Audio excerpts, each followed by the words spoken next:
boa noite a todos. Este é o Roda Viva, o mais tradicional programa de debates da TV brasileira. Para o programa de hoje, convidamos os candidatos à vice-presidência das chapas mais bem situadas nas pesquisas eleitorais. Estamos no ar em todo o país pela TV Cultura, pelas emissoras afiliadas, pelo nosso canal no YouTube e pela nossa página no Facebook. Os debatedores do nosso programa serão Cátia Abreu, candidata a vice-presidente na chapa de Ciro Gomes.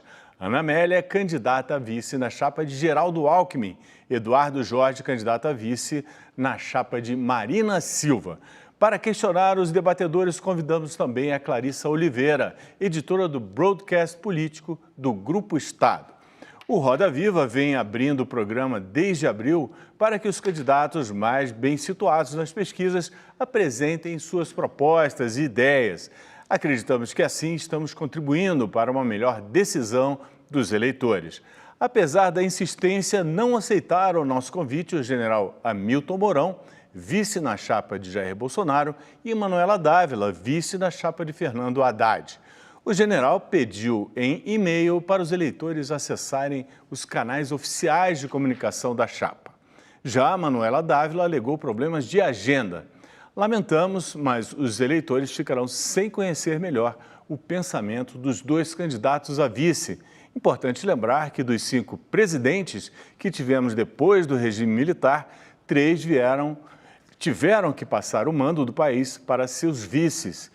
Esperamos que não seja o caso do próximo presidente, mas por esse e por outros motivos, vale conhecer melhor os vices. Ao longo do programa, somos supervisionados e caricaturados em tempo real pelo nosso Paulo Caruso, vice do Chico, ou é o Chico vice do Paulo, ou vice-versa. Um dos dois. Boa noite e obrigado vocês por estarem aqui e terem aceitado o nosso convite. Nós vamos começar dando um minutinho para vocês dizerem como vocês serão como vice-presidentes. Se vocês já conversaram com os candidatos a presidente, como vocês vão se situar? Vão ser ministros, vão ser mais ativos, menos ativos? Começando tradicionalmente pelo sentido horário com a Cátia Abreu.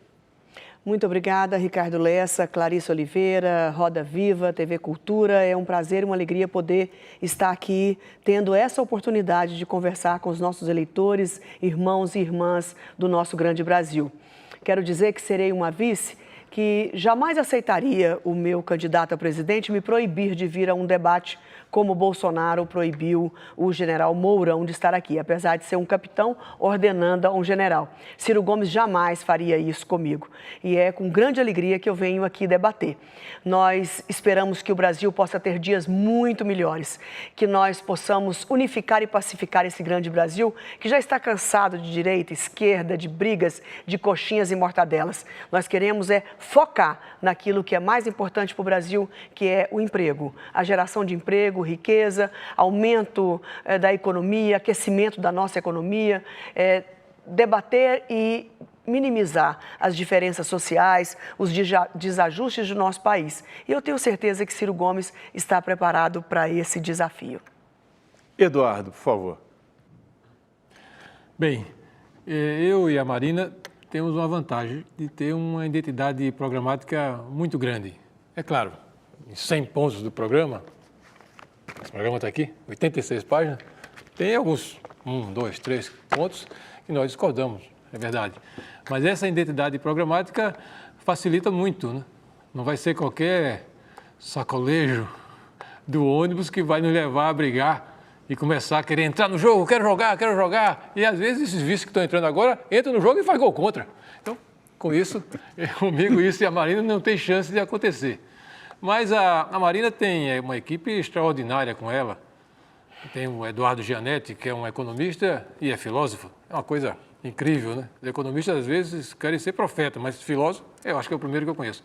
Tem o Lara Rezende, que é um economista também, todo mundo sabe, um dos responsáveis para colocar a economia no Brasil no ritmo de crescimento. E tem o Paz de Barros, que é um dos responsáveis para elaborar o Bolsa Família. Então, ela tem uma equipe muito grande. E em relação a mim, se a Marina pedir para que eu faça um papel importantíssimo, quer circular o Brasil dia e noite, na Amazônia, no Nordeste, no Sul, ouvindo o que é que o povo fala, o que é que o povo deseja, o que é que o povo nos critica, né? Se ela me der esse papel de uma espécie de ouvidor permanente, trabalhando o tempo todo, eu ficaria muito feliz, eu ficaria já muito feliz em ajudar uma pessoa tão maravilhosa como essa, que tem um programa que conseguiu reunir os 2 partidos ambientalistas do Brasil, já foi uma coisa extraordinária, muito boa, e ao mesmo tempo ela tem um programa que equilibra o desenvolvimento, que todo mundo precisa, o país precisa, o trabalhador tem que levar o pão para sua casa, tem que construir sua casa, a busca da justiça social e o equilíbrio ambiental. Equilibra, não tem um predomínio de um desses sobre esse outro. Então isso é uma coisa muito boa e tudo isso numa moldura de cultura de paz e democracia. Portanto, é uma joia. Se o povo nos apoiar, tenho certeza que ela fará sucesso nos próximos 4 anos. Obrigado, Eduardo. Ana Amélia. Obrigada, Ricardo Lessa, obrigada, Clarissa, obrigada, TV Cultura, a este programa Roda Viva, que traz um debate sobre as eleições. É uma alegria estar com a Cátia Abreu, aqui o Eduardo Jorge, como candidatos a vice, que tem comparecido a este debate aberto que a população e o eleitor e a eleitora precisam conhecer e saber o que pensam os candidatos que nós estamos juntos e apoiando. Certamente, Ricardo, não serei uma vice decorativa, mas serei uma vice com total lealdade ao presidente Geraldo Alckmin. Já conversamos muito a respeito dessas questões e da corresponsabilidade no gerenciamento das crises, também no acompanhamento, no diálogo com o Congresso Nacional. Nenhum presidente da República, no regime democrático que nós estamos vivendo, pode prescindir de um relacionamento muito harmonioso com o Congresso Nacional e muito respeitoso com o Poder Executivo, com o Poder Legislativo, com o Poder Judiciário, melhor dizendo, nesse momento de tensão que o Brasil está vivendo. Então, esse equilíbrio dos poderes será fundamental e o vice tem um pouco essa posição de aferimento e de trânsito com os demais poderes para auxiliá-lo nesta missão. E nesse momento que nós aqui estamos, no início de outubro, no Outubro Rosa, nós estamos diante de um desafio. Milhares de brasileiros, neste momento que nós estamos conversando aqui, estão batendo a porta de um hospital e não estão encontrando vagas para os seus filhos, para os seus parentes, exatamente porque a saúde hoje é mais do que corrupção, mais do que educação, mais do que violência, do que segurança pública, é a principal dor de cabeça dos brasileiros e das brasileiras, junto com o desemprego, que é uma outra chaga social que nós estamos dispostos a construir um programa que vai transformar o Brasil num verdadeiro canteiro de obras, retomando obras que estão paradas há muito tempo. Obrigado, Ana Amélia. A gente agora vai abrir para uma pergunta da Clarice para vocês todos. A gente vai ter mais ou menos uns 4 minutos para vocês responderem, tá bom? Vamos... 4 minutos? 4 minutos. Ok. Tá? A mesma pergunta. Eu pedia para a Clarice começar, a gente começar com essa ordem. Tá. Não tem um cronômetro. Não, pode. Eu fico um pouco preocupada com o tempo e... Eu estou medindo aqui com... Não vou roubar o tempo de ninguém. Não, eu fico com medo de ultrapassar. Eu te aviso com 30 segundos. Ótimo, obrigada. Tá bom? Não posso usar uma cota de homem, não, e falar primeiro? Como é que é? Uma cota de homem. Não, senhor. Não, senhor. Hoje ele Você tá em fica aí, ela vai conversar com a Ana Amélia, minoria. agora no sentido anti-horário. Boa noite, candidatos. Obrigada pela oportunidade. Eu gostaria de aproveitar as últimas pesquisas de opinião que estão aí mostrando uma muito provável polarização entre Jair Bolsonaro e Fernando Haddad. Vocês três aqui representam as candidaturas que poderiam ter formado uma terceira via. Ou seja, a sensação que fica é que um terceiro candidato que poderia ter avançado mais até essa etapa da disputa ficou fragmentado entre vocês três e os candidatos a presidente endossados por vocês. A pergunta que eu faço para vocês é, e agora? O que fazer a tão poucos dias da eleição para tentar, de alguma forma, mexer nesse quadro, para que a gente não termine numa eleição totalmente polarizada, com todas as outras alternativas fora do jogo? Olha, Clarice, essa questão recorrente é a questão mais angustiante para todos os brasileiros neste momento. Há uma indefinição grande, há um número de um percentual elevadíssimo de eleitores que ainda estão indefinidos, especialmente entre mulheres. E candidaturas que estão, como você disse, polarizadas e que nenhuma delas representa a solução para o Brasil. Não representam porque são riscos para o Brasil. Risco à institucionalidade, riscos a uma construção de um projeto que não vai dar certo, riscos de você tornar o Brasil uma Venezuela, para fazer mais fácil. Aí vai ser mais complicado. Tornar o Brasil uma Venezuela, isso aí. Ninguém quer essa radicalização a um lado, ou tornar o Brasil um país mais fechado, um país mais intolerante do que nós já estamos vivendo hoje. Então, não é a solução adequada. A busca do centro, a busca do voto útil nesse momento, Clarice, talvez seja o exercício melhor para você fazer. Como você pode chegar a isso? Além do convencimento, que não se consegue de uma hora para outra, mas tentar conversar com seus grupos, com as pessoas que você pode influenciar, e também buscar aquela, digamos, aquela reflexão do eleitorado que hoje está perturbado com o que pode acontecer nesse país tão grande, com tantas oportunidades, com tantas carências, com tantos desafios pela frente. A crise que nós temos a partir de 2019 vai exigir um presidente com muito equilíbrio, com muito senso de administração, com muita competência, especialmente porque vai ser um ano muito difícil. Nós estamos crescendo muito pouco, quase crescendo abaixo das necessidades que temos, e tendo uma situação interna dessa divisão que vai se acirrar ainda mais. A divisão entre nós e eles, o ódio, a intolerância e a busca disso de um centro, de um presidente que, como o Geraldo Alckmin, tem essa capacidade, até pelo próprio jeito de ser, do diálogo, do respeito às diferenças religiosas, às diferenças raciais, às diferenças de gênero, às diferenças políticas, as diferenças todas que nós estamos hoje vivendo no Brasil, que não podem ser acirradas. O acirramento que nós estamos vendo construído está levando a eu diria assim, a um caos que vai ser muito, muito problemático para todos nós. Por isso, a reflexão que se faz, chamar a atenção do eleitor, da eleitora, é a hora de pensar, olhar a ficha de cada candidato, olhar o que cada um está prometendo e tomar essa decisão pensando no futuro dos seus filhos, do futuro deste país, tão generoso quanto é o nosso. Então, é o único pedido e o apelo, a exortação que a gente pode fazer nesse momento ao eleitorado brasileiro. Eduardo. Ricardo e Clarissa, isso é o que me perguntam na rua toda hora, no ônibus, no metrô. Ei, Eduardo, e agora? O que você vai fazer? Como é que vai ser? Então, realmente, essa é a questão mais importante. Claro, não vamos discutir educação, saúde aqui, segurança, podemos discutir aqui, a gente tem 86 páginas de programa, mas essa questão, nesses próximos 6 dias, é a questão política essencial. Eu acho que a gente devia debater bastante isso.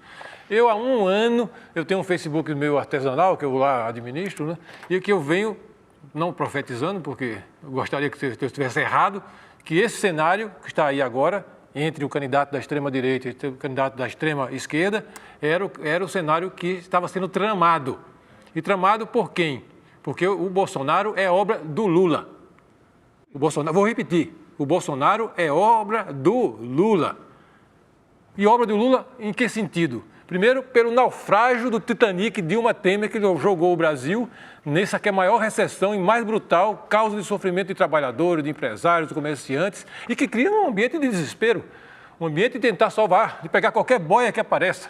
Segundo, é resultado de 12 anos de naufrágio da ética de um partido que se colocavam como campeão da ética. E hoje tem 3 tesoureiros presos. Tem o número 1, o número 2 e o número 3 condenados. E terceiro, resultado de uma pregação diuturna do Lula, dividindo o país entre nós e eles. Nós, a turma dele, seriam os bons, os amigos do povo. E eles seriam os inimigos do povo, os traidores do país. E isso aí é um passo para o paredão. Veja, né? Quem é classificado dessa forma reage, se organiza e luta para sobreviver. E foi isso que aconteceu. A pregação dele criou o Bolsonaro e criou esse ressurgimento de uma direita agressiva no país, que nós pensávamos que tivesse sido coisa do passado. Portanto, essa questão, é preciso saber disso. Os dois se alimentam.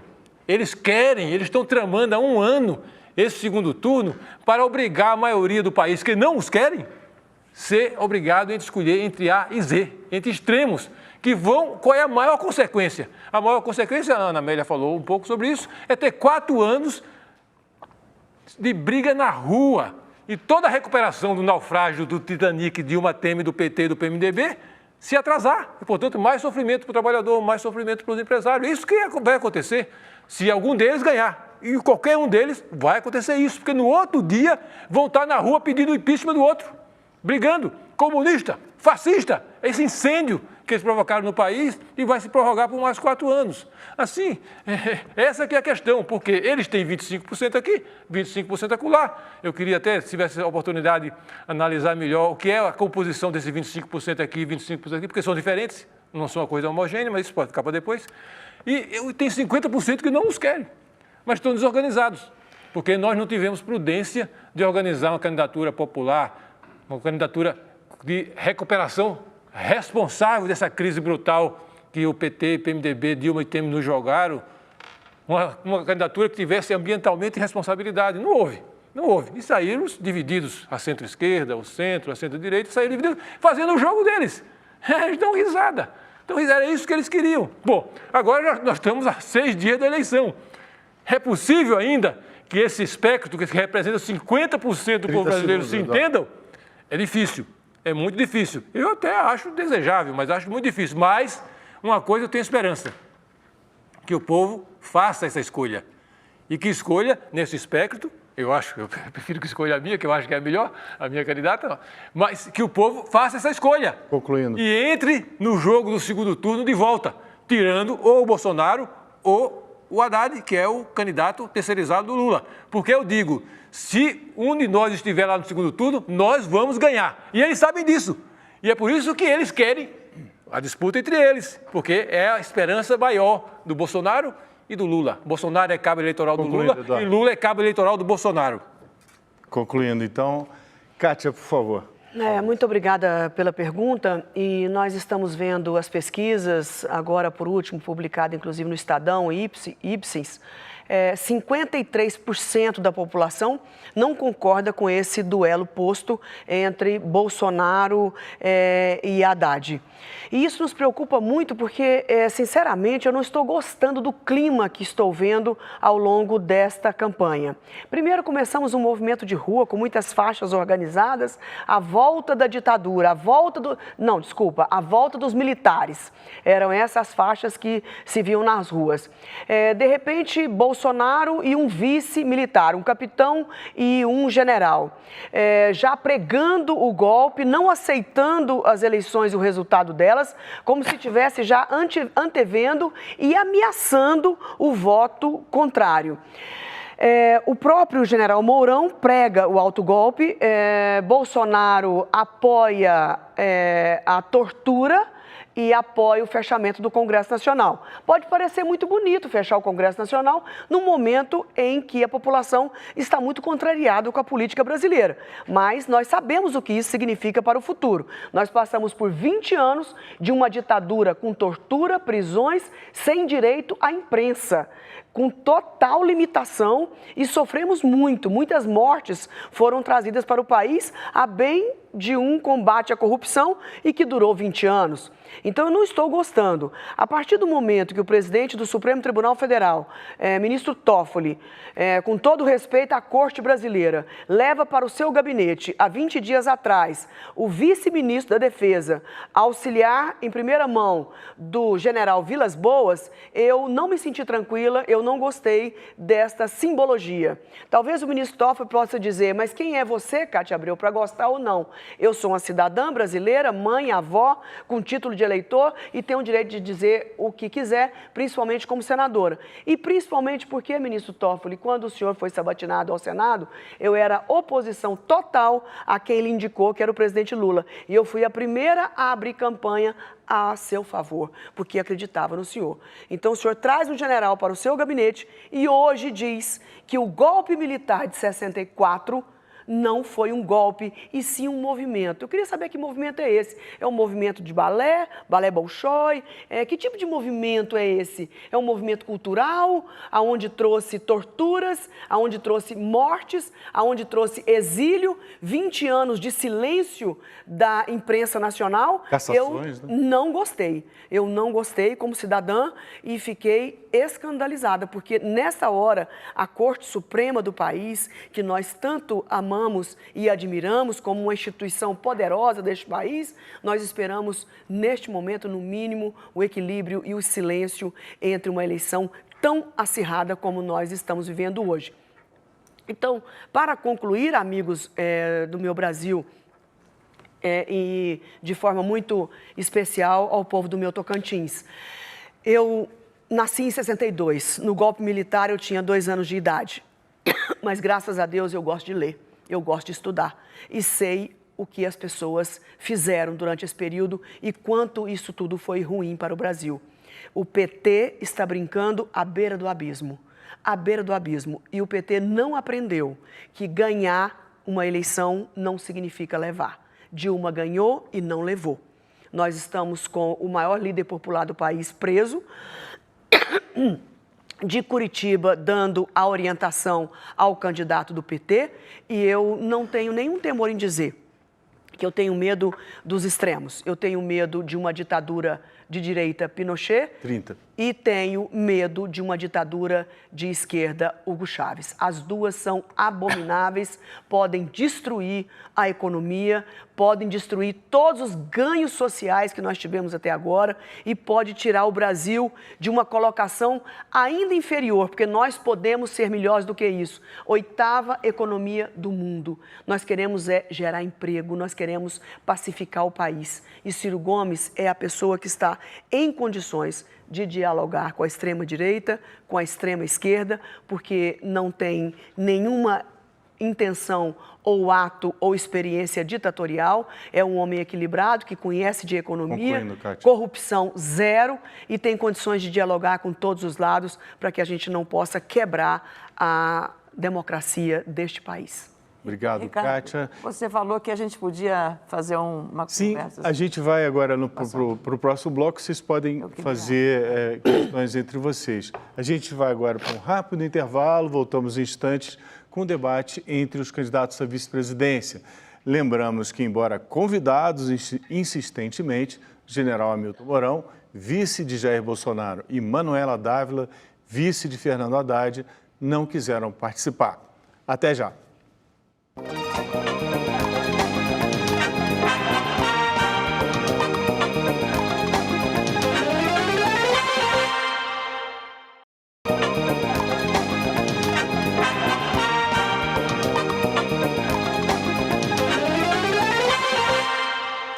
Estamos de volta ao vivo com o debate entre os candidatos à vice-presidência dos candidatos mais bem cotados nas pesquisas de opinião. Agora os candidatos vão fazer perguntas entre si. Vamos começar com a Ana Amélia. Na verdade, Ricardo e Clarissa, eu fiquei muito impressionada com a posição do Eduardo Jorge. Primeiro, porque ele faz uma radiografia e, talvez como médico, um diagnóstico preciso da gênese Lula nesse processo. Primeiro, lembrar que o Eduardo Jorge foi um dos fundadores do PT, foi deputado estadual e foi deputado federal. Ele conhece 4 vezes. Ele conhece profundamente o método e a forma de atuar. Então, ele não é só o Bolsonaro que é cria do Lula, é também o Haddad, que é a marionete, é o poste do Lula nessa eleição.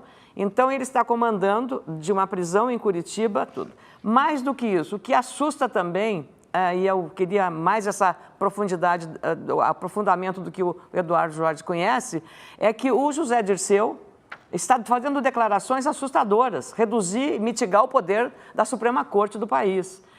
Não se toma o poder pela eleição, toma-se pela força, pelo que você pode traduzir do que ele declara. A delação do Palocci sobre os processos e a forma de assumir o poder, de ter enganado a população brasileira, eu não votei nunca no PT, mas eu tive a crença de que Lula faria um sistema novo de política com ética e com responsabilidade e comprometimento programático e ideológico. Tanto que ele expulsou, na primeira reforma que fez da Previdência Social no governo dele, expulsou por infidelidade partidária a Heloísa Helena, a Luciana Genro e o Babá, que eram deputados, porque foram contrários à reforma da Previdência que ele fez quando assumiu. Então, eu queria que o Eduardo Jorge, com esse conhecimento, e talvez se o PT tivesse feito a autocrítica que você agora mostrou, eu diria, os podres que existem dentro dessa seita, né, que você pode ter, o que nos espera nesse caso de uma posição de favoritismo que seja o candidato escolhido pelo Lula? Bom, eu ainda não desisti. Nós ainda podemos botar água nesse chopp que os dois prepararam, né? É muito... Você acha que tem tempo ainda? Juntos, talvez, né? Porque divididos fica difícil, né? Exato. Como está dizendo, eu ainda não desisti dessa... São 6 dias, uma eleição como essa, é uma eternidade. Não podemos desistir do Brasil, né? É uma eternidade, né? Então nós vamos ter muitas placas tectônicas se movendo no eleitorado. E o eleitorado brasileiro, com a jovem democracia, tem aprendido a votar. Então, veja, Ana Amélia, eu acho sim que há um núcleo, vamos dizer assim, duro, autoritário, tanto do lado como do outro. Eu não seria injusto, né, se eu dissesse que todos os 25% que hoje estão aderindo ao Bolsonaro e os 25% que estão aderindo, cerca, né, e ao candidato terceirizado do Lula, seriam pessoas que aceitam a ditadura, que são hostis à democracia. Eu acho que a gente não faria essa injustiça com esse eleitorado, essas pessoas que estão dando esses 25 e 25 aqui.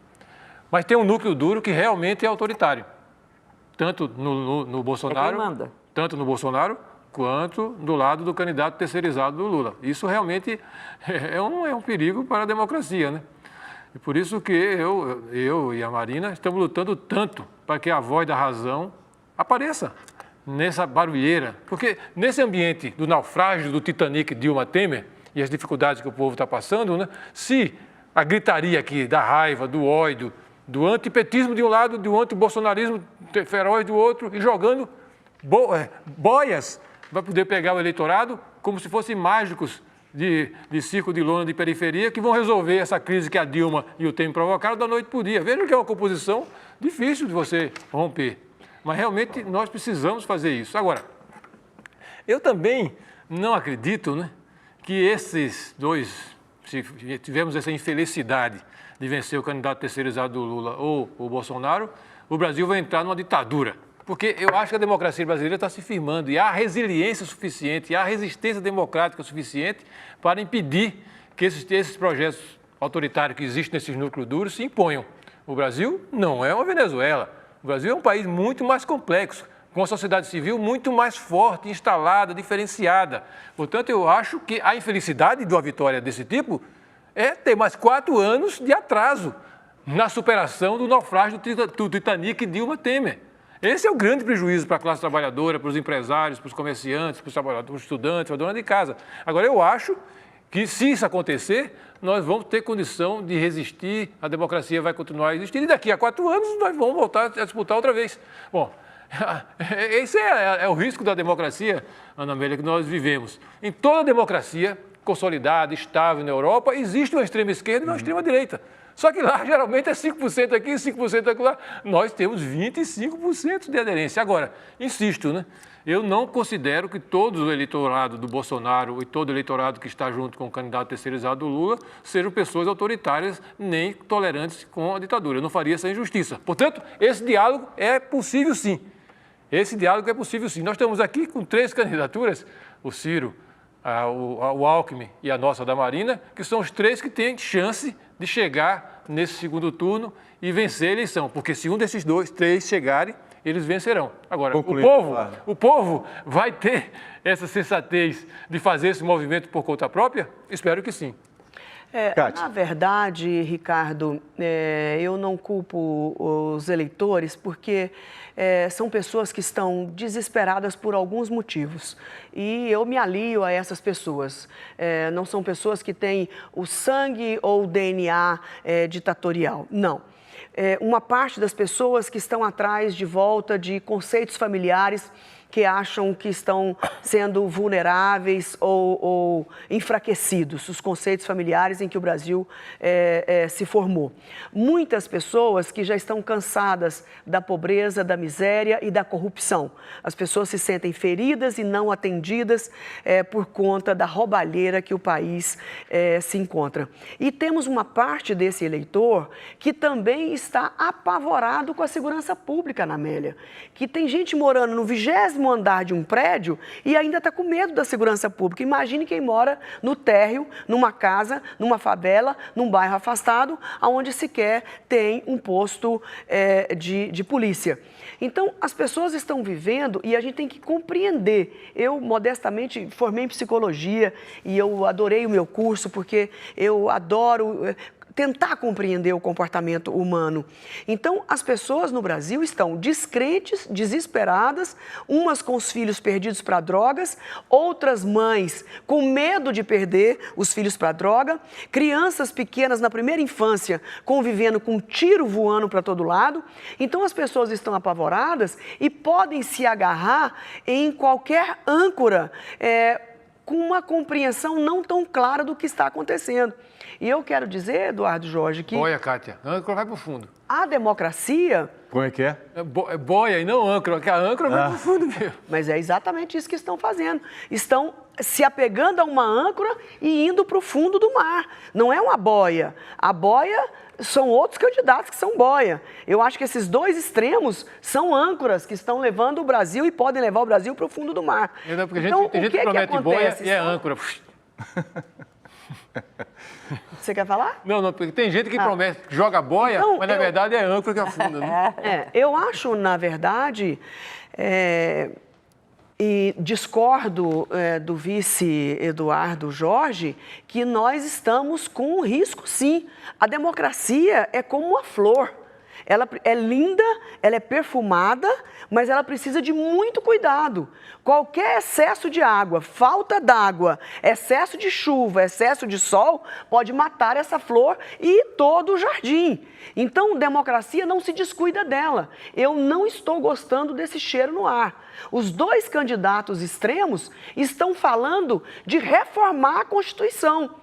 Eu não digo que a Constituição não possa ser atualizada, modernizada, tudo isso é passível. Só a Bíblia, para mim, que não pode ser mudada. Outras leis todas estão passíveis de ser mudadas. Agora, num momento como esse, de acirramento, de conflito, um dizer que quer fazer uma Constituinte agora, o outro dizer que quer fazer uma Constituinte com notáveis, sem escolha da população. E não querem que eu tenha medo dessa flor murchar, dessa flor morrer e sobrar só os espinhos? 20, 30 anos de ditadura, 20, 30 anos da economia em frangalhos, de desemprego, dos nossos projetos sociais, dos avanços sociais que o Brasil conquistou, jogados ao lixo? Não, eu tenho muito medo, sim, e não sou uma pessoa pessimista, ao contrário. Eu sou conhecida em todo o meio político e nos meus amigos, na minha família, como pessoa extremamente otimista.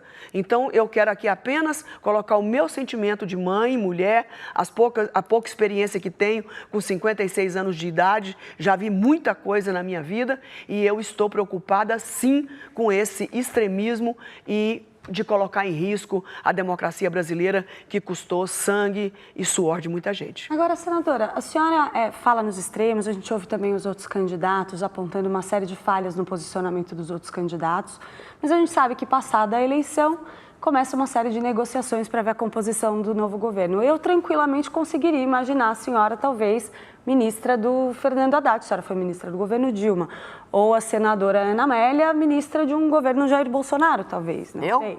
Ou o Eduardo Jorge. Do Alckmin, eu serei ministra do Alckmin. Eventualmente, no caso de uma derrota. E aí a gente entra sempre naquela velha discussão sobre... Você não vê o que o senhor pode ser ministro do governo Haddad também, tranquilamente. Eu sou um caso perdido, né? Tranquilamente. Eu peço permissão para responder. Mas eu acho que é importante, assim, há muitas adorei a críticas em sua tempo de colocação eleição. e acho ela muito apropriada e é o costume brasileiro. Eu quero só lembrar a todos que nos assistem nesse momento que eu me aproximei de Dilma muito antes de votar nela, no seu primeiro mandato. e ela me convidou para ser ministra da Agricultura no seu primeiro mandato, quando ela, por algum motivo, sentiu algum tipo de confiança em mim e não quero fazer disso nenhuma coisa especial. E eu disse a ela, não foi uma nem duas, eu disse a ela mais de 3 vezes, presidente, eu não posso aceitar esse honroso cargo de ministra porque eu não votei na senhora, eu não apoiei a senhora e isso para mim seria constrangedor. Se no seu segundo mandato eu conseguir apoiá-la, tiver todas as condições, aí sim nós podemos pensar nesse assunto. Quando chegou a hora do impeachment, eu recebi sinalização direta de Michel Temer que se eu deixasse Dilma e o apoiasse, ele pode me desmentir que ele é presidente da República e se acha muita coisa, mas ele me garantiu que se eu deixasse Dilma, eu seria ministra, continuaria ministra do governo dele. E naquele momento não foi soberba, não foi nenhum tipo de convencimento. Era uma questão de princípio moral. Eu acreditava que aquela mulher era honesta, eu acredito na honestidade dela. Errou na economia, errou na política, mas não merecia ser crucificada por desonestidade. Então, naquele momento, eu recusei.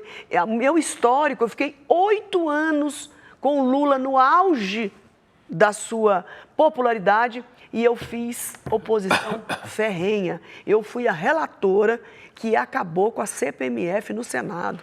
Então, para mim, ser governo ou ser oposição, não existe diferença do ponto de vista moral. Eu acho que as duas posições são importantes na democracia e eu me sinto honrada em qualquer uma das posições.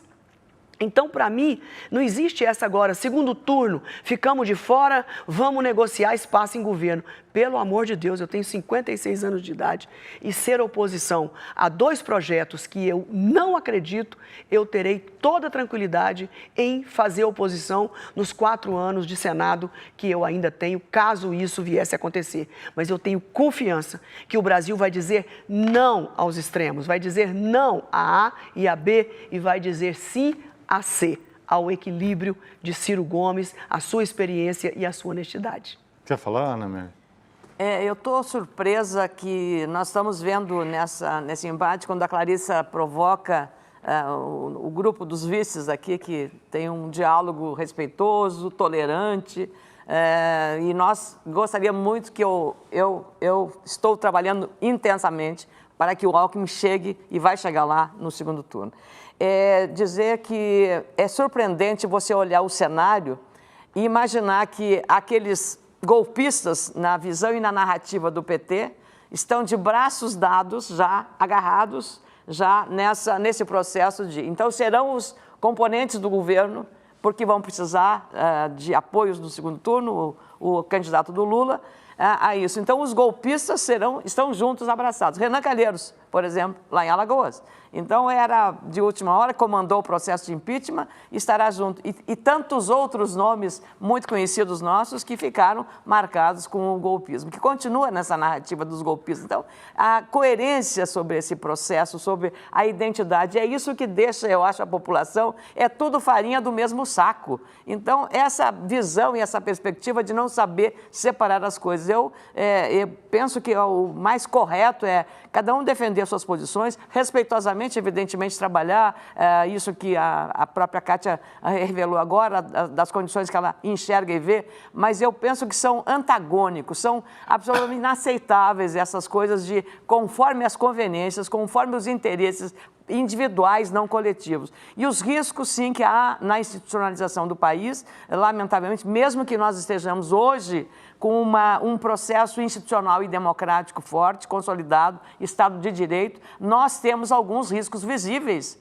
O que está acontecendo hoje no Supremo Tribunal Federal, a briga entre ministros, as disputas de poder de ministros, o que pode haver de risco à Lava Jato, desse Congresso que chega, muitos dos quais estão envolvidos nessas operações e que chegam com a faca nos dentes e sangue no olho para acabar com a Lava Jato. A carta que a presidente do PT faz contra o juiz Sérgio Moro, na abertura, na quebra do sigilo do Palocci, é a reafirmação exatamente de que espere-se a tentativa de destruir aquilo que foi, no meu entendimento, a Lava Jato, um divisor de águas no país. Porque primeiro, antes de Lava Jato, só pobres, negros, que não tinham bons advogados, iam para a cadeia. Pela primeira vez na história do país, você viu poderosos do lado a lado, empreiteiros, líderes políticos, o próprio ex-presidente da República na cadeia. Isso não me agrada, mas é a realidade. E isso tem um significado institucional para o país da maior relevância. O mundo inteiro acompanha esse processo. Você destruir esse ganho que a sociedade teve do ponto de vista da ética, da correção, de acabar, de mitigar com a corrupção que corrói o dinheiro. Está aí o dado da segurança pública da área de saúde. Saúde, o SUS está precisando muito de financiamento, mas hoje um levantamento feito pela Universidade Federal do Rio de Janeiro está mostrando que um dos descalabros do SUS está na má gestão e na corrupção do dinheiro público. Então, se você não ter esse passivo que está no país, que é da corrupção, o custo disso, e mais, mitigar, fragilizar uma operação como a Lava Jato ou fragilizar Ministério Público, Poder Judiciário, num processo de vindita, porque alguns líderes políticos estão envolvidos nela, realmente esse risco, me desculpe, mas esse risco nós estamos correndo seriamente. Ô, Ricardo, eu só queria completar o que a Ana Amélia disse com relação à saúde. Rapidinho, além da Eduardo, corrupção, além da corrupção, eu quero lembrar que em 1980, Ana Amélia e Ricardo e Clarissa, em 1980, a União participava com 75% no dinheiro da saúde. Hoje ela participa com 43%. E os prefeitos, em 1980, participavam com 7% e hoje com 31%. Então, nós estamos vivendo o pior dos mundos, com uma distorção terrível no Pacto Federativo Brasileiro. Isso é um assunto que o Eduardo conhece bem, né? Que é a área dele. Esse é o nosso mestre. Ana Amélia já falou 2 vezes de saúde e não falei nenhuma, dá 2-0. Obrigada. Eu preciso falar, fazer um gol. Olha, Eduardo, eu cheguei no Congresso com uma caixa sendo a defensora da agricultura, acabei sendo a defensora da saúde, lido muito com saúde. Eu preciso falar alguma coisa disso, Ricardo. Por favor, né? Não, mas não vou falar agora, na próxima vez. Aproveita, eu queria falar sobre esse assunto da Kátia e da Ana Amélia, que a Clarissa insistiu, porque, veja, há razão para a Clarissa dirigir essa pergunta à Kátia, né? Porque o assédio, vamos dizer assim, do candidato terceirizado do Lula ao nosso querido Ciro é grande e é visível, né? E o Ciro, por sua vez, andou muito próximozinho de Curitiba, né? Então, é preciso que a Kátia explique muito bem como é que vai ser esse segundo turno e esse infeliz governo do terceirizado do Lula, se ganhar, qual vai ser a postura. Em relação à Ana Amélia, a minha preocupação é que na sua coligação, Ana, e do nosso querido Geraldo Alckmin, sou muito amigo dele também, tanto do Ciro como do Alckmin, existem declarações assim, estapafúrdias. O vice-presidente do PSDB em Pernambuco declarou apoio ao Bolsonaro. Quando o governador da rede, da Marina, declarou apoio ao Bolsonaro, reuniu o comitê central da rede e expulsou o sujeito. E lá está lá o tal do Bruno, deputado, declarando apoio ao Bolsonaro já no primeiro turno. Enquanto o Ciro, o seu Ciro, que é o presidente do PP, está lá no Piauí, eu estive no Piauí agora, fazendo campanha aberta pelo Lula. Então, veja, né? Essas inseguranças existem. Agora, eu digo para vocês aqui com segurança, porque eu conheci a Marina muito tempo atrás, já na época do Partido dos Trabalhadores. Eu saí em 2003, viu? Então, até 2003, vocês podem me cobrar. De 2003 para cá, não. E essa jornada minha com a Marina foi muito extraordinária, conheci melhor ainda. E posso dizer para vocês, eleitores, se porventura tivermos essa infelicidade de ter uma vitória do Bolsonaro ou uma vitória do candidato terceirizado do Lula, nós garantimos, nós vamos ser oposição. Oposição democrática. E aí, observando as duas minhas queridas vices, eu não tenho dúvida que a democracia é o melhor regime, a democracia representativa é essa invenção liberal, a democracia veio da trajetória liberal, é o melhor sistema de gestão já conseguida pelo outro, mas é uma vida perigosa. A democracia realmente é movimentada, não é paz de cemitérios. É claro que existe possibilidade de retrocesso, eu sei disso. Por isso que existe um núcleo autoritário dos dois lados, perigosos. Mas o que eu estou colocando aqui é a minha confiança na democracia, na jovem democracia brasileira, que já é a terceira maior democracia do mundo. Só a Índia e os Estados Unidos são maiores democracias de população do que a nossa, que nós vamos resistir. Mencionou o Ciro. Nós queremos derrotá-los. Nós queremos chegar no segundo turno e derrotá-los. Por isso Concluindo, Eduardo. Mas, se porventura acontecer isso, a Marina, eu, a Rede e o PV garantimos para você, seremos oposição, tanto ao Bolsonaro quanto ao candidato terceirizado do Lula. Kátia. Eu queria dizer ao vice-candidato da Marina, que também já foi secretário de Serra e de Kassab, na Prefeitura de São Paulo. Não é e pecado? que já esteve... É pecado isso? É minha vez de responder, se você me der licença. Não é bom cortar uma dama. Nós estamos em tempos de mulheres comando, hein? Não, o Ricardo falou que ele pode conversar à vontade aqui, não pode, Ricardo? Não. Pode ou não pode? Não, Mas ela tá falando. Eu estou conversando. Se eu posso, eu posso. Ou não posso. Se o Ricardo disser que eu não posso conversar, eu fico quieto. Vamos deixar a Kátia falar. Mas na sua hora certa. Eu ouvi você direitinho. Eu só quero dizer que você também, não estou dizendo que é um defeito, mas estou constatando que você foi secretário do Serra, foi secretário do Kassab, Marina Silva foi candidata pelo PV e depois se sentiu obrigada a sair do PV, eu até não sei porquê, e foi para o Rede. Né? E hoje você, depois dela ter abandonado o PV, ela agora chama o PV para ser o seu vice. Com relação ao Ciro Gomes, ele nunca escondeu que é amigo de anos do Lula, apoiou o Lula por 16 anos consecutivos e tentou convencer o Lula e o PT de que não era a hora deles agora. Nós acabamos de sair de um impeachment que deixou feridas abertas, que ainda não estão cicatrizadas. A Ana Amélia convive comigo no Senado Federal e sabe o quanto isso, a animosidade está terrível, e confesso que parlamentares dos dois lados ajudam a piorar essa animosidade que levou ao impeachment. Então nós temos 2 anos só do impeachment e o PT quer correr à beira do abismo e correr o risco de ganhar e não levar, como foi com Dilma. Uma mulher correta, séria e que sofreu toda essa desmoralização pública. Então... o Ciro não assediou o PT, ele apenas foi buscar e aceitaria o apoio, porque não era o momento, porque o Lula está detido em Curitiba, e ele está tentando colocar um candidato que vai repetir o que aconteceu com Dilma. Então, nós estamos indo pelo mesmo caminho. Dilma competente, uma pessoa séria, mas não tinha capacidade de gestão política no Congresso Nacional, de conviver com tudo isso e chegou ao impeachment.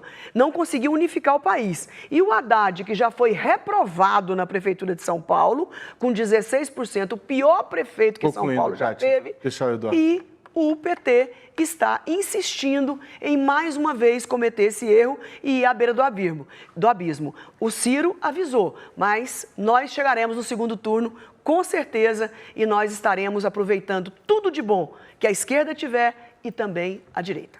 Eduardo.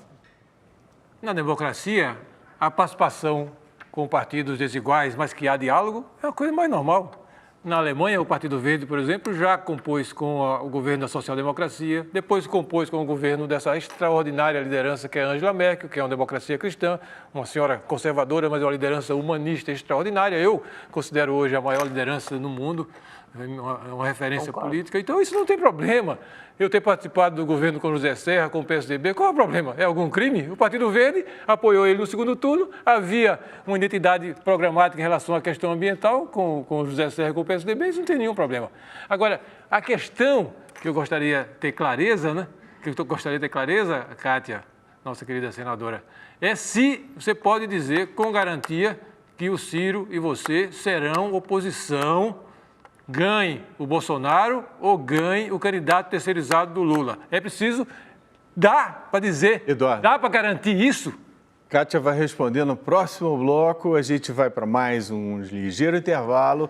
Voltamos já já com o debate entre candidatos a vice-presidente. Não saia daí, voltamos daqui a pouquinho.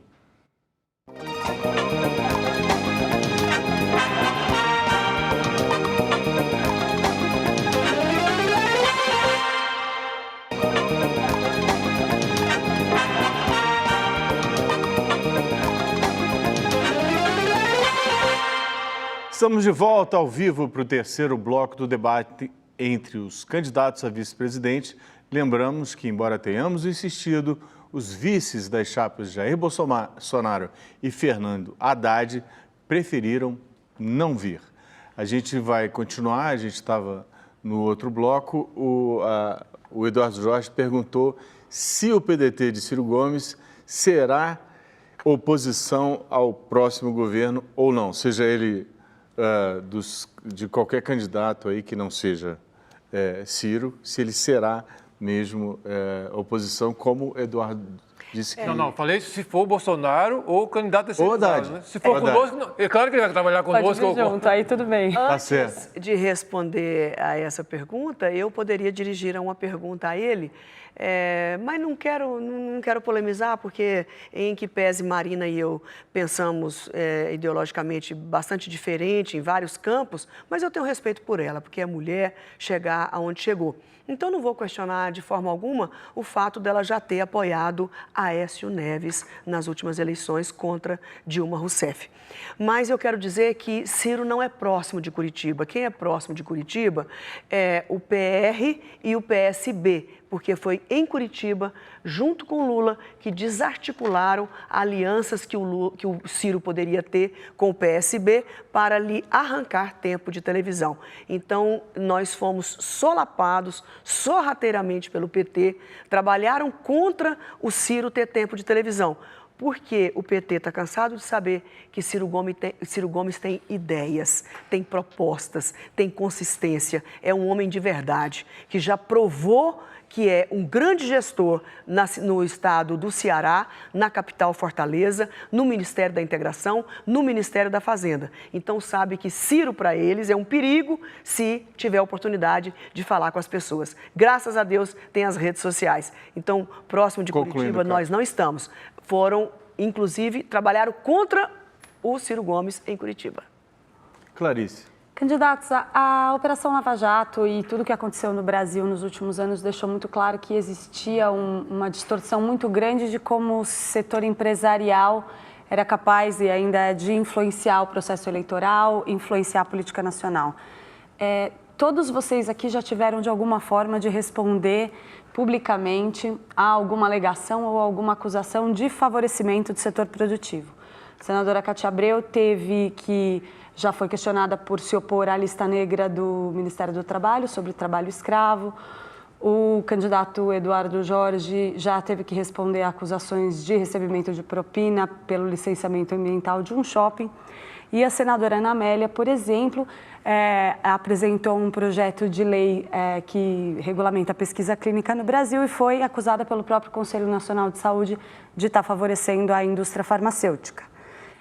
A pergunta que eu faço para vocês é relacionada à ação dessas empresas no Brasil, como barrar a interferência abusiva do poder econômico nas eleições e na política nacional e de que forma regulamentar aí o lobby e torná-lo, de certa forma, legítimo. Começando pela senadora Ana Amélia, que... A atitude do Conselho Nacional de Saúde foi ideológica e política. Quando eu fiz essa lei, foi pensando nos pacientes que estão com câncer e quem tem câncer tem pressa. É lamentável que a ideologia esteja prevalecendo sobre isso. Não tive ajuda de laboratórios na minha campanha eleitoral e que tivesse, teria sido legítimo, porque são empresas, a lei permitia isso, mas, lamentavelmente, essa lei teve o apoio de todos os pesquisadores brasileiros que trabalham com pesquisa clínica. Essa é talvez uma das minhas iniciativas mais importantes, junto com outra lei, que foi sancionada pela Dilma sem vetos, que obriga plano de saúde a pagar ao paciente cliente de plano de saúde que tenha o diagnóstico de câncer a quimioterapia oral. São medicamentos caros. Essa lei é minha. Venci várias barreiras de interessados que estavam, alguns até que haviam em 2010 financiado a minha campanha. E eu contrariei esses interesses dos planos de saúde. Quer dizer, contradiz tudo que o Conselho Nacional de Saúde, que deveria ter responsabilidade de cuidar primeiro da saúde dos brasileiros, de dar a esperança para quem está com câncer, de ter um tratamento que lhe prolongue a vida, que lhe prolongue a doença, a qualidade de vida, preocupado com isso. O que a ciência faz? Estamos aí diante de um médico, a ciência veio para ajudar as pessoas. Hoje já estão se falando em medicamentos biológicos, feitos não a partir de composições sintéticas, químicas, mas a partir de células de mamíferos. Então, muito mais ajustados, sem sequelas. E aí o Conselho vem fazer uma acusação dessas, eu diria assim, de uma falta de fundamento e até de má fé, porque a minha intenção foi aplaudida pelos pesquisadores brasileiros que estão fugindo do Brasil pela burocracia excessiva que é registrar uma pesquisa clínica. E ela nasceu inspirada num paciente no interior do Rio Grande do Sul, que diagnosticado com câncer de pulmão muito grave, graças a ter entrado num grupo de pesquisa clínica, ele teve sobrevida de 5 anos. Você sabe o que é 5 anos mais na vida de uma pessoa que foi selada para morrer? Eduardo João, você sabe, você é médico, você está com um câncer grave de pulmão e você tem acesso à mais alta e mais moderna tecnologia de medicamentos, ninguém pode medir o que é isso, de ele poder ver a formatura da filha, que era o grande sonho dele. Eu acho isso uma indignidade de fazer isso, imaginar que você tome uma iniciativa dessa pensando nos pacientes e você imaginar que isso tem um interesse exclusivo. Jamais, porque entrei na política, ficha limpa, estou saindo do Senado como ficha limpa e aceitei serviço do Alckmin, porque ele também é ficha limpa e porque nós não somos apenas isso, ficha limpa, nós temos vida limpa. Por isso que eu não admito essa narrativa destruidora de gente que não faz nada pela saúde, só complica. Porque para registrar uma pesquisa clínica no Brasil é 1 ano e meio, às vezes até mais do que isso. Depois que eu entrei com a lei, eles começaram a agilizar. Tudo para atrapalhar o interesse do paciente. Essa era a minha maior preocupação. Então, por isso que eu não admito esse tipo de aliança. Não sua. Sua pergunta foi perfeita. Te agradeço muito, Clarice. Foi maravilhosa a pergunta para poder desmascarar quem está trabalhando contra o interesse dos pacientes. O Conselho, de fato, fez essas colocações sobre o seu projeto. Né? Aliás, fui premiada pela Fundação Otávio Frias Filho. Recebi um prêmio de R$16 mil, que repassei ao Instituto do Câncer Infantil de Porto Alegre por causa desse meu projeto da pesquisa clínica. Imagina o significado científico para os pacientes, para os médicos que pesquisam, para a ciência brasileira, para a indústria brasileira também. Eduardo, a saúde está te procurando. Não, mas eu tenho que responder a Clarissa.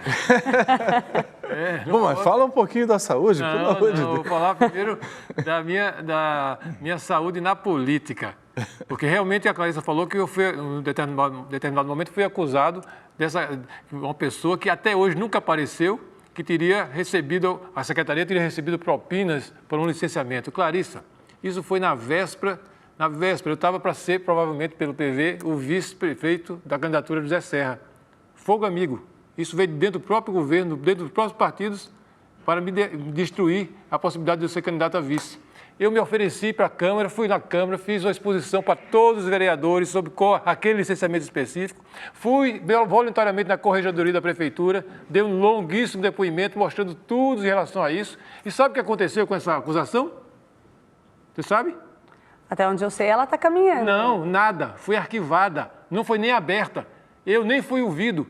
A tal testemunha nunca apareceu. Foi encerrado.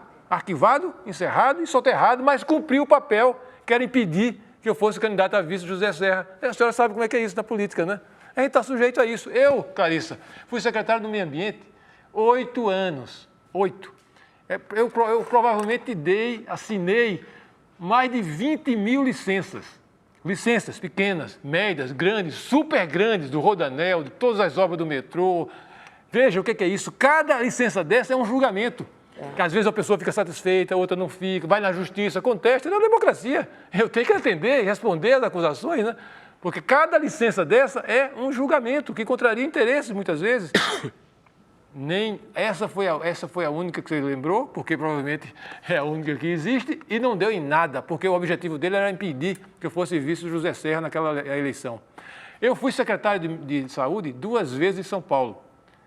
Secretário de Saúde de São Paulo, Clarissa, faz licitações 10, 20 por dia. São 80 mil trabalhadores conosco, 100 mil agora. Você imagina, Amélia, o que é você ser o secretário de saúde de uma cidade de São Paulo e assinar e ser responsável por 10, 20 licitações por dia. Tem alguma acusação em relação a mim em relação a isso? Zero.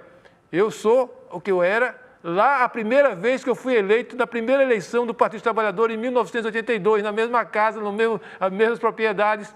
Os meus inimigos e adversários políticos reconhecem isso em mim. Agora, nós temos que responder, isso é natural. O Tribunal de Contas não cobra, manda pedir explicações, às vezes multa, porque houve alguma coisa errada, alguma formalidade que não foi cumprida. Eduardo. Isso é da democracia.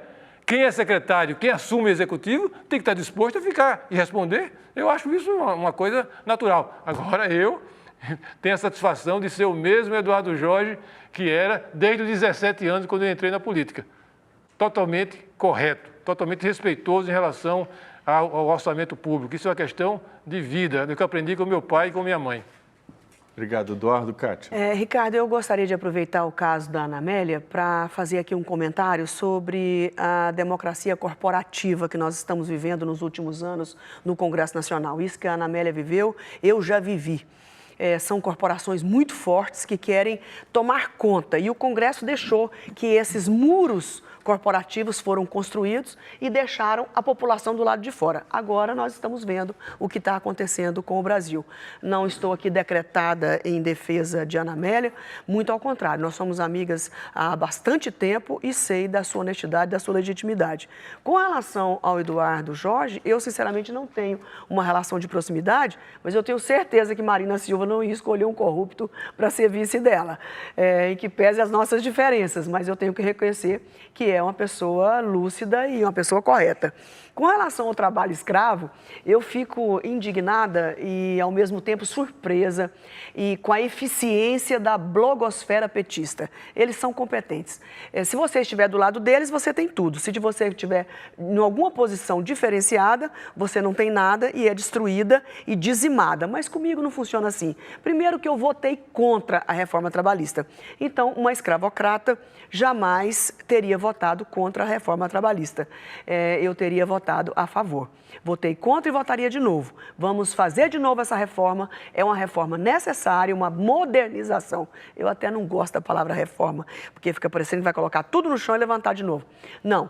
Toda lei, repito, pode ser modernizada. Só a Bíblia que não pode mudar, mas toda lei pode. Então, nós vamos votar de novo com Ciro Gomes na presidência da República. Nós vamos votar novamente, corrigir o caldo de vingança que veio da Câmara para o Senado. Porque eu confesso que não foi uma vingança contra o trabalhador, absolutamente. Eu não acredito nisso, a Câmara, os deputados não odeiam os trabalhadores, mas muito mais uma vingança contra a Justiça do Trabalho, o Ministério do Trabalho e os procuradores do trabalho. Eu disse isso a eles com toda a franqueza, olhando olho no olho na época da reforma. Eles pesaram tanto a mão e fizeram tanto conflito neste país que os deputados aproveitaram um projeto que veio do governo de 7 artigos e saiu de lá com 240 e tantos artigos. Então, todo o caldo de vingança e ódio, de rancor, veio nessa reforma. Então, nós precisamos modernizar, tem coisas importantes, mas o que veio para prejudicar seres humanos, nós vamos revisar. Obrigado, Kátia. A gente vai para mais um rápido intervalo. O quarto e último bloco começa daqui a pouquinho. Voltaremos num átimo.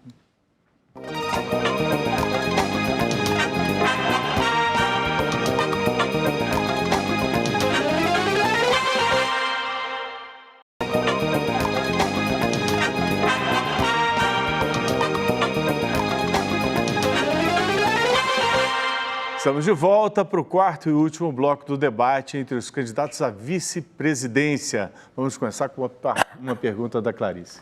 Candidatos, embora esse assunto não tenha sido esgotado na esfera judicial, neste momento, fala-se em discutir novamente a prisão em segunda instância a partir do ano que vem. Embora, tudo bem, o processo eleitoral vai ter terminado, mas ainda assim é uma coisa que vai ter um impacto político muito forte. Eu queria que vocês falassem um pouquinho sobre o posicionamento de vocês em relação a esse tema e qual é a expectativa que vocês têm em relação ao Supremo Tribunal Federal em como tratar essa questão. Eduardo Jorge, acho que o senhor puder começar. A Marina já se posicionou sobre isso, nós somos a favor de manter essa posição, de manter a prisão após a decisão de segunda instância. Mas eu queria falar sobre saúde, porque senão a Amélia vai ficar sozinha nisso. Então, veja, né? Inclusive, eu sou vice por causa disso também, né? Não é só porque sou do PV.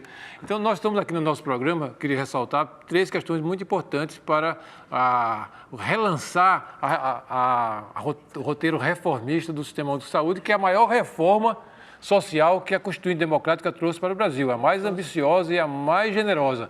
Mas tem patinado inclusive porque o governo federal nos últimos anos, ele está tirando a seu financiamento e empurrando para os estados e municípios, como a própria Kátia falou aqui, isso é verdade. Então, nós estamos colocando, primeiro, é preciso continuar lutando por mais recursos, mas é claro que precisa recuperar a saúde do país também, porque não existe só a saúde, né? Tem a agricultura, tem o meio ambiente, mas nós vamos lutar por mais recursos lutando pela saúde do país, da economia. O segundo ponto, que a gente tem que investir muito em promoção da saúde e o SUS ainda não teve fôlego para fazer esse diálogo com os outros setores. Com os outros setores por quê?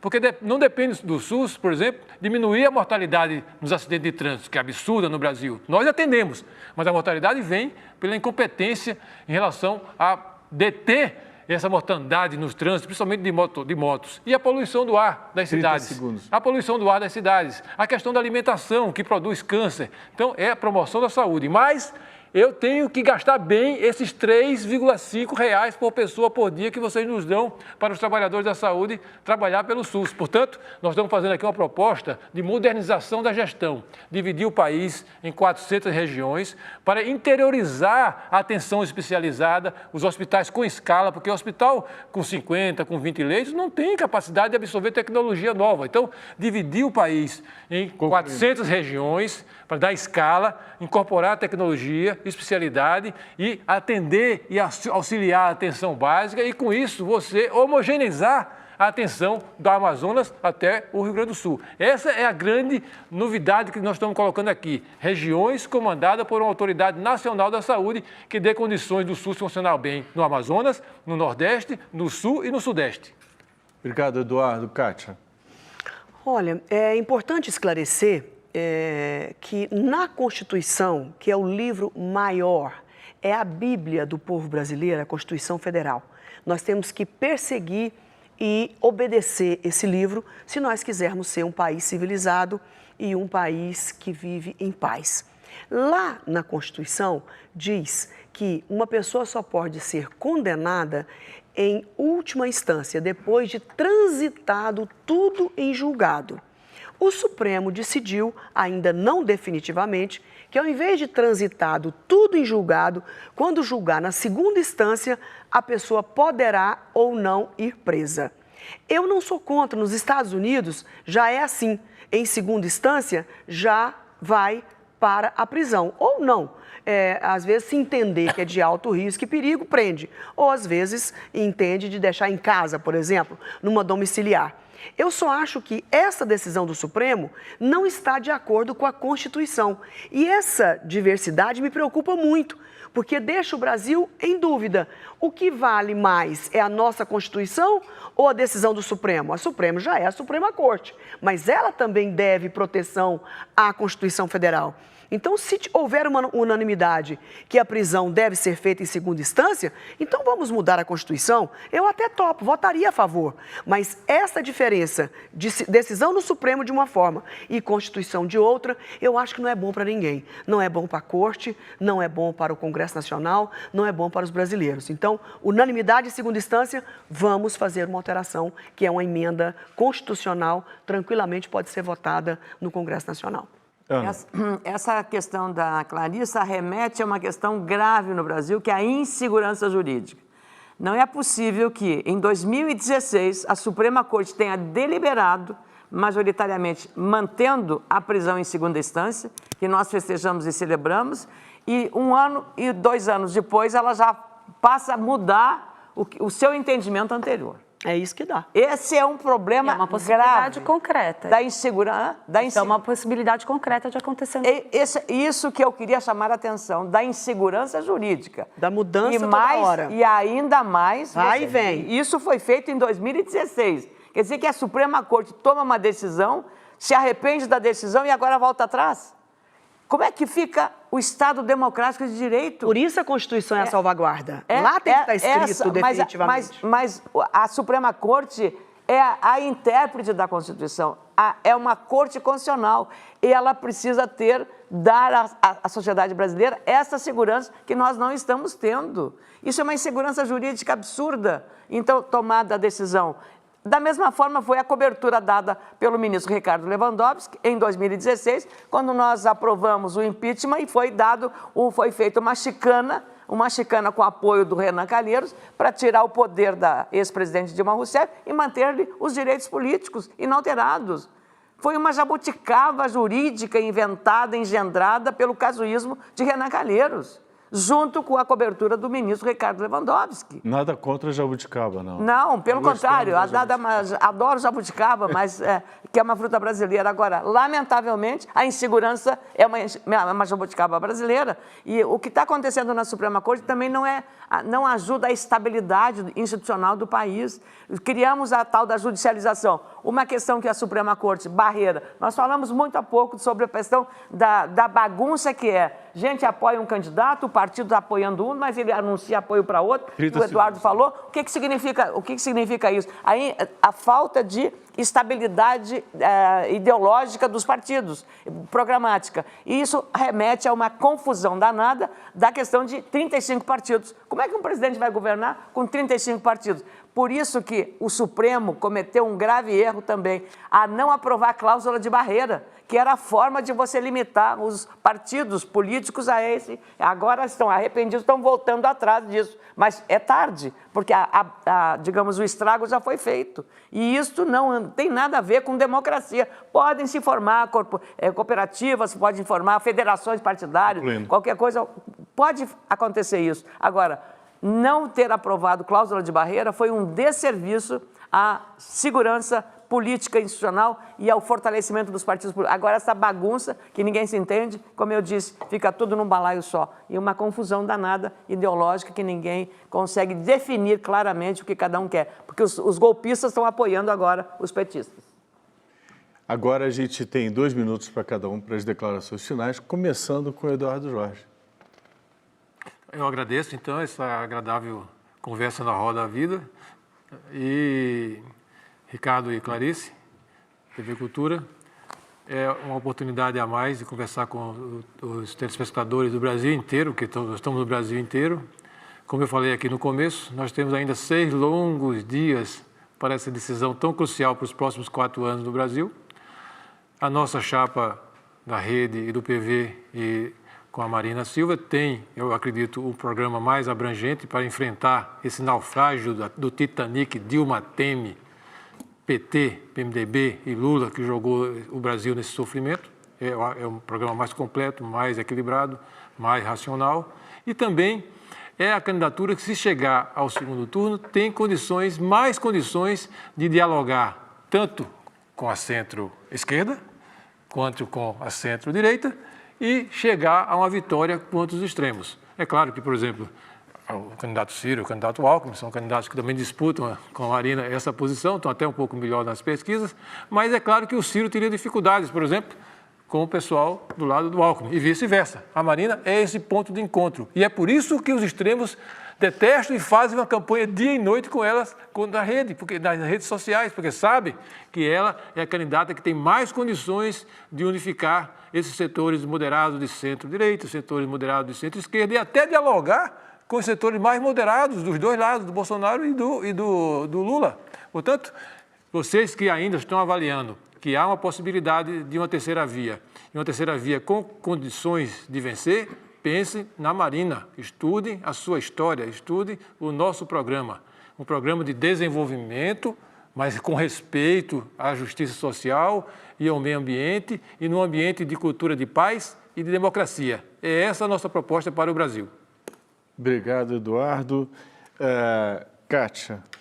Mais uma vez, muito obrigada por essa oportunidade ímpar para que nós pudéssemos falar aqui sobre as nossas questões, sobre os desafios. Agradecer Ricardo Lessa e Clarissa, Ana Amélia, minha querida colega senadora, Eduardo Jorge, enfim, a todos os nossos telespectadores. E pontuar 4 questões. Primeiro, número 1, Bolsonaro não é dono do Exército Brasileiro e das Forças Armadas. Pelo pouco que eu conheço, os generais desse país, eles jamais apoiariam um candidato que bate continência para a bandeira americana. Número 2, quero dizer às minhas companheiras mulheres, minhas, de Ana Amélia, de Clarissa Oliveira, que vocês que estão indecisas, em primeiro lugar, quero dar razão a todas vocês. Todas nós estamos muito indignadas, exaustas, cansadas dos maus tratos, que costuma-se dizer e chamar de machismo. Mas, na verdade, são agressões, violência, estupro, crianças e filhos vivendo debaixo de bala, filho sequestrado pelo tráfico, o botijão de gás que falta, e ninguém pede nada para o pai. Normalmente é assim: mãe, estou com fome, mãe, quero isso, mãe, quero aquilo. E as mulheres pobres é que têm a fotografia das ausências e da pobreza maior desse país. Então, eu dou razão e me orgulho de vocês por estarem indecisas até agora. Desconfiem mesmo dos políticos, desconfiem muito dos políticos e olhem a vida de cada um deles. Quem é que já transformou o destino de pessoas? Aonde? Em que lugar? No Ceará, em Fortaleza, em Sobral? Vai atrás, no Ministério da Integração Nacional, fazendo a transposição do Rio, no Plano Real, junto com o Itamar. Procure saber quem é que pode trazer segurança para que vocês possam viver em paz, trabalhar com salário digno e não diferente dos homens, e que os seus filhos possam ser bem atendidos nas escolas, como filho de rico, e também na saúde. E por último, quero dizer, Ricardo, e a todos os nossos telespectadores, que não vamos caminhar na beira do abismo, não vamos brincar com a nossa flor que se chama democracia. Não vamos deixar que nada possa despetalar essa flor ou destruir esse jardim. Caminhar para o capitão é caminhar para um risco de um golpe, inclusive do seu próprio vice. Em 3 semanas, não dou 3 semanas e o vice de Bolsonaro vai ameaçar um golpe nele próprio, caso ele ganhe as eleições. E do lado de Haddad, eu quero dizer a todos aqueles que votam no PT, que estão do lado do PT, por conta dos avanços sociais, que Ciro Gomes é a pessoa que está pronta para equilibrar a economia, fazer o Brasil voltar a crescer, gerar empregos e manter e avançar os programas sociais que são tão caros para o povo brasileiro, principalmente aqueles que mais precisam. Educação, saúde e prosperidade, alegria, felicidade para o povo brasileiro. Simples assim.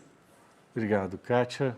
Ana, suas declarações finais. Eu queria agradecer muito, Ricardo, a Clarissa, aos meus companheiros Cátia Abreu e Eduardo Jorge, mas sobretudo os telespectadores que até agora continuam acompanhando este programa e esta entrevista Desafios às Eleições 2018. Quando eu aceitei o desafio abrindo mão de um mandato praticamente certo de 8 anos de reeleição ao Senado, esse é o meu primeiro mandato, eu aceitei porque acreditei no que a terceira via verdadeira é Geraldo Alckmin, um governador de um estado que equivale a vários países, dada a relevância da sua economia. O que fez em saúde, em educação, em infraestrutura, em segurança pública, com a redução de homicídios. O que fez, sobretudo, em 3 hospitais de atendimento às mulheres. E nesse Outubro Rosa, eu acredito sinceramente, depois que Alckmin e eu estivemos junto com Maria da Penha, a saber o que podemos fazer para reduzir mais, mitigar a violência contra as mulheres, que é a pior doença que ataca a sociedade brasileira hoje. Mas é pensando exatamente nessas mulheres que têm câncer e não têm tratamento. O que foi feito em São Paulo, no combate ao câncer, nos hospitais que existem aqui, no setor público de São Paulo, que são uma referência para o Brasil. Ou que quando o Sergipe precisou de água, São Paulo foi lá. A Alckmin mandou os equipamentos daqui para resolver, depois de ter resolvido o grave problema de Cantareira.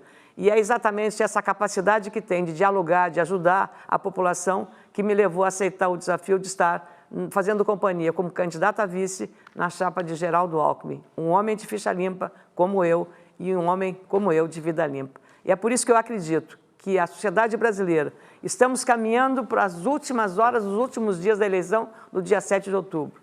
É preciso uma reflexão muito profunda, olhar a ficha de cada um dos candidatos, o que cada um está dizendo, o que cada um já fez e já pode fazer pelo seu país.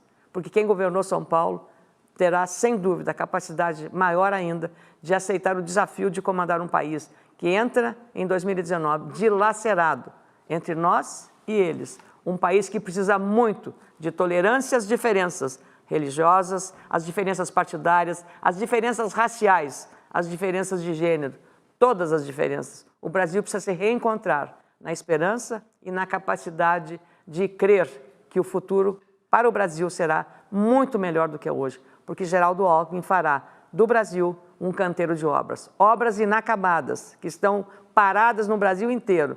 Há 20 anos, a 101 lá em Sergipe, ou a 116 prometida em 2014 e inconclusa ainda entre Guaíba e Pelotas. E tantas obras que estão paradas serão retomadas, porque Geraldo Alckmin é a terceira via, é o voto que precisa de você. O nosso a esperança que tem de fazer deste país um país muito melhor, com muito emprego, com muita saúde, com muita educação e com uma segurança pública de qualidade. Muito obrigada mais uma vez e espero que você use a cabeça e o coração para tomar a decisão certa. No dia 7 de outubro, é 45. Geraldo Alckmin. Obrigado, Ana Amélia. Clarice, você tem algum comentário rápido para fazer? Não, eu acho só que é proveitoso a gente levar em consideração uma eleição que está muito diferente do que a gente poderia imaginar. Então, acho muito válido os candidatos a vice virem aqui se apresentarem. Uma pena que os outros dois não vieram. Acho que acho que já ganharam a eleição. Os que não vieram têm essa convicção de que o voto de vocês todos já é um voto deles. E isso não é verdadeiro. Só tem o voto depois de abertas as urnas. Obrigado, Kátia. Obrigado. Obrigada. Infelizmente, o nosso tempo acabou. Eu agradeço a participação da Kátia Abreu, da Ana Amélia, do Eduardo Jorge, da Clarice Oliveira e do nosso cartunista Paulo. Paulo, você é vice do Chico ou o Chico que é vice do Paulo? Ou é vice-versa? Vice-versa. Vice-versa. Então, agradeço também a você que nos acompanhou até agora. Esperamos vocês depois de amanhã, quarta, às 10h30 da noite, quando faremos um Roda Viva especial sobre as relações do Brasil com o mundo. Não perca. Boa noite e até lá.